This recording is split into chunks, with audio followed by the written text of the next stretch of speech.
오늘은 유전자 가위와 RNA 치료제에 대해 알아보겠습니다. 사람에게는 유전 정보가 담긴 DNA가 있습니다. DNA는 약 30억 개의 염기복합 화합물이 이중나선 형태로 되어 있는데요. 각각 유전 정보들을 저장하고 있습니다. 신체적인 특징들은 DNA 염기 서열의 차이로 설명합니다. 유전자 가위는 이러한 DNA를 자르고 붙일 수 있기 때문에 붙은 이름입니다.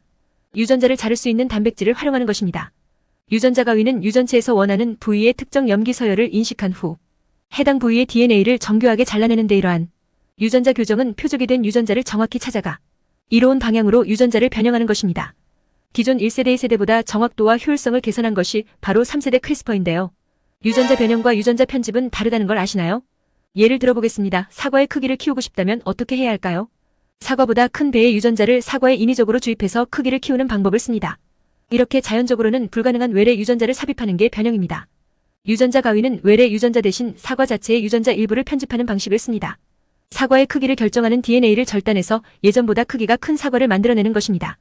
변형에 대한 반감이 큰 한국에선 유전자 가위에 대해서도 선입견을 가지고 보는 사람이 많지만 유럽이나 미국에서는 유전자 가위를 이용한 작물을 변형을 분리해서 보는 경우가 많습니다. 크리스퍼 유전자 가위 기술은 암을 비롯한 난치성 질환, 농축산물 개량 동식물의 형질 개선, 혈우병, 유전성 빈혈 등 비교적 발생 비율이 높은 유전성 질환의 치료 등 매우 다양한 분야에서 응용되고 있습니다.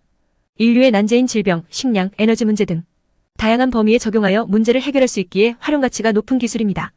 실제로 알츠하이머병 치료제는 지난해 처음으로 FDA의 허가를 받았고 치료법이 없던 유전병 근위축중 치료제도 지난 2020년 처음 먹는 약으로 승인받기도 했습니다. 그럼 RNA 치료제란? 세포의 단백질 형성 과정에서 유전 정보의 전달 작용을 하는 RNA를 이용하는 새로운 기전의 약물입니다. 최근에 유전질환, 심혈관계 질환, 암과 같은 난치성 질환의 치료를 위해 개발되고 있습니다. RNA란? DNA와 더불어 핵산이라고 하는데 지방, 단백질, 탄수화물과 더불어 생명체를 이루는 주된 물질입니다. 암 등 대부분의 질병은 특정 단백질이 과다하거나 부족할 때 발생합니다. 이 단백질을 생성하는 유전자의 발현을 억제하는 방식 또는 결함 부분의 단백질을 촉진시키는 치료제 두 종류로 나뉜다고 합니다. 이 때문에 이론상 질병을 일으키는 단백질 형성에 관여하는 유전자만 알면 대부분의 질병을 고칠 RNA 치료제를 개발할 수 있다고 합니다.